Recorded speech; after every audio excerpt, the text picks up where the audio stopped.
मेरा नाम प्रियंका है। मेरे पिता ने मेरे साथ जो किया वो कोई सोच भी नहीं सकता। मैं अपने पिता की इकलौती बेटी हूँ। हम बहुत ही रईस परिवार से हैं। हमारी एक कंपनी है, पैसों की कोई कमी नहीं है। बचपन से ही मुझे ऐशो आराम की आदत है। नौकर चाकर गाड़ियां मेरे चारों तरफ रहती थी। मेरी जिंदगी मैं बहुत अच्छे से जी रही थी, लेकिन उस एक दिन ने मेरी जिंदगी बदल दी। हमारे यहाँ कुछ ही दिनों से एक नया ड्राइवर आया था। वो ड्राइवर जवान था, लेकिन वो मुझे बिल्कुल पसंद नहीं था। वो ज्यादा सवाल पूछता था, कहाँ जा रहे हो, क्यों जा रहे हो। इतना तो मेरे पापा मुझसे नहीं पूछते थे। एक दिन जब उस ड्राइवर ने हद कर दी तो मैंने उसे एक तमाचा मार दिया और उसे नौकरी से निकाल दिया। मैंने पापा को ये बताना भी जरूरी नहीं समझा, क्योंकि हमारे यहाँ ड्राइवर की कमी नहीं थी। लेकिन मुझे नहीं पता था कि मेरे साथ ये होने वाला है। एक दिन सुबह जब मैं उठी तो मेरे कमरे में वो ड्राइवर था। वो ड्राइवर मेरे कमरे में इतनी सिक्योरिटी के बीच कैसे आ गया, मुझे पता नहीं था। शायद मैंने उसे मारा था। इस बात का बदला उसे लेना था। मैंने कहा कि तुम यहाँ क्या कर रहे हो। वो बोला कि मैं तुम्हारे पति हूँ। कल रात को तुम्हारे पिता ने मेरी शादी तुमसे करवा दी है। मैंने कहा कि तुम पागल हो, मेरे पिता तुमसे शादी करवाएंगे और शादी हो गई, मुझे पता भी नहीं चला। फिर उसने कहा कि मुझे पता था कि तुम यही बात नहीं मानोगी, इसीलिए मैं तुम्हें तस्वीर दिखाता हूँ। उसने अपने मोबाइल में हमारी शादी की तस्वीर दिखाई। वो सच बोल रहा था। मैं उसके साथ मंडप पर बैठी थी, मुझे होश नहीं था और मेरे पिता भी मेरे कन्यादान करते उस तस्वीर में थे। मुझे उस तस्वीर को देखकर भरोसा नहीं हुआ कि मेरे पिता हो, मुझे इतना प्यार करते थे। वो मेरी शादी बेहोशी में मेरी मर्जी के बिना एक ड्राइवर से कैसे करवा सकते हैं। मैं उसी समय अपने पिता के पास गई, पापा को कहा कि पापा ये सब क्या है, ये कोई नाटक है। ये ड्राइवर के साथ आपने मेरी शादी करवा दी, वो भी मुझे बेहोश करके। आप ऐसा कैसे कर सकते हैं। पापा ने कहा कि वो मेरी मजबूरी है। मैंने कहा मजबूर, हम मजबूर हैं? इतने बड़े होने के बाद भी इसकी क्या औकात है, हम इसके आगे कैसे मजबूर हो सकते हैं।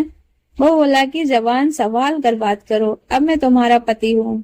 मैंने बोला अब मैं इस शादी को नहीं मानती। ये कैसी शादी, ये मेरी मर्जी के खिलाफ है। वो बोला कि मर्जी तुम्हारे बाप की थी, जो इस तस्वीर में साफ दिखाई दे रहा है।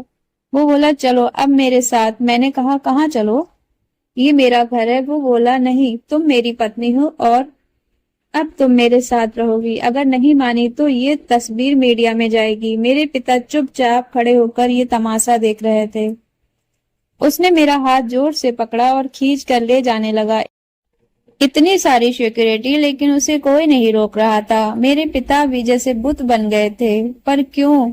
मैं रो रही थी और वो मेरा हाथ खींचकर मुझे ले जाता रहा। मुझे नहीं पता था कि उनकी क्या मजबूरी थी, पर इन सब के बीच मेरी जिंदगी के साथ बहुत बड़ा मजाक हो रहा था। वो मुझे अपने घर में ले गया।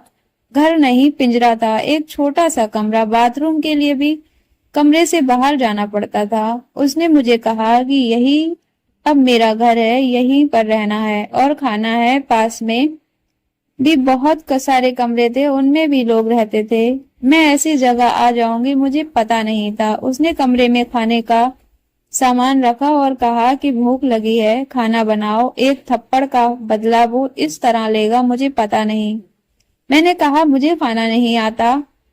वो बोला ठीक है, मैं कहीं खा लूंगा, तुम फिर भूखी रहो। वो इतना कहकर चला गया। मैंने सोचा था कि मैं भाग जाऊं, लेकिन फिर सोचा कहाँ जाऊंगी, मेरे घर जा नहीं सकती। मैं वहीं रोती रही। भूखी शाम हो गई थी, मुझे भूख लग रही थी। ऐसी भूख मैंने अपनी जिंदगी में कभी महसूस नहीं की थी।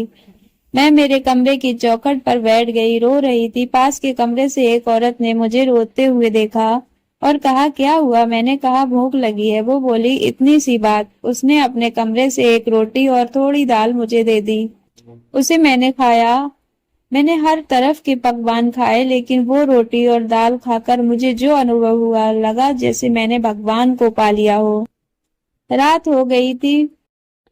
वो वापस आया। आते ही उसने कमरे का दरवाजा लगा लिया। मुझे डर था कि वो कहीं मेरे साथ जबरदस्ती ना करे, लेकिन वो चुपचाप एक कोने में सो गया। इतने बड़े महल से एक कमरे में वो मेरी अजनबी के साथ। मैंने सोचा कि अब मैं ये सब बर्दाश्त नहीं करूंगी। मैं उस रात सोई नहीं और सुबह उसके उठने के पहले मैं कमरे से भाग निकली। मैं अपने एक दोस्त के यहाँ गई, लेकिन जब मैं उसके घर पहुंची तो उसने मुझे दरवाजे से अंदर नहीं आने दिया। बोला कि तुम्हारे पापा का फोन आया था कि अगर किसी ने तुम्हारी मदद की तो अंजाम अच्छा नहीं होगा। उसने मेरे मुंह पर दरवाजा बंद कर दिया। मैंने सोचा था कि वापस उस कमरे में नहीं जाऊंगी, लेकिन कुछ ही घंटों में मैं समझ गई कि मेरे लिए अभी उससे ज्यादा सुरक्षित कोई जगह नहीं है। इसीलिए मैं वापस वहीं लौट आई। मुझे वापस देखकर वो बोला, क्यों आ गई? तुम्हें मुझसे कोई बचा नहीं सकता। मैंने अपने आप को इतना मजबूर पहले कभी महसूस नहीं किया। मैं इसी तरह से वहां अपना जीवन काट रही थी। मुझे वहां रहते अब 10 दिन हो गए थे। खाना मैं बना नहीं पाती थी, जैसे भी बनता मैं खाती थी। फिर एक दिन मैं चक्कर खाकर गिर गई और जब मुझे होश आया तो मैं अपने पिता के घर थी। सामने मेरे पापा थे। उन्हें देखकर ही मुझे गुस्सा आ गया। मैंने कहा, आप मुझे यहाँ क्यों ले आए? मुझे वहीं मरने क्यों नहीं दिया? उस कमरे में वो ड्राइवर भी था। पापा बोले, बेटा मैंने तुझे कितना समझाया लेकिन तू नहीं मानी, तो आखिरकार मुझे ये तरीका अपनाना पड़ा। तुम जिस माहौल में रहकर 10 दिन में परेशान हो गई हो, उस जगह से उठकर मैंने ये सब बनाया है। तुम्हें ये सब ऐसे ही मिल गया तो तुम्हें इसकी कोई कदर नहीं है। तुम शराब के नशे में रहती हो। हमारे घर को जो काम करते हैं तुम उन्हें इंसान नहीं समझती। कितने लोग को तुमने मुझसे छिपाकर नौकरी से निकाल दिया। तुम्हें पता है नौकरी क्या होती है, कैसे परिवार चलता है? शायद तुम इन 10 दिनों में कुछ सीख पाई होगी। ये ड्राइवर नहीं, अरुण है, मेरा दोस्त और बिजनेसमैन, रमन का लड़का। ये तुमसे शादी करना चाहता था। मैंने ही इसे कहा था कि तुम पहले इसे जान लो। तुम्हें उसने फॉलो किया तो वो समझ गया कि तुम गलत रास्ते पर जा रही हो। इसलिए हम दोनों ने मिलकर ये नाटक किया ताकि तुम्हारी आंखें खुल सकें। जिस रात तुम्हारी शादी करवाई थी उस रात भी तुम नशे में घर आई थी। पैसे और जिंदगी की कद्र करो। सबके नसीब में ये नहीं होता।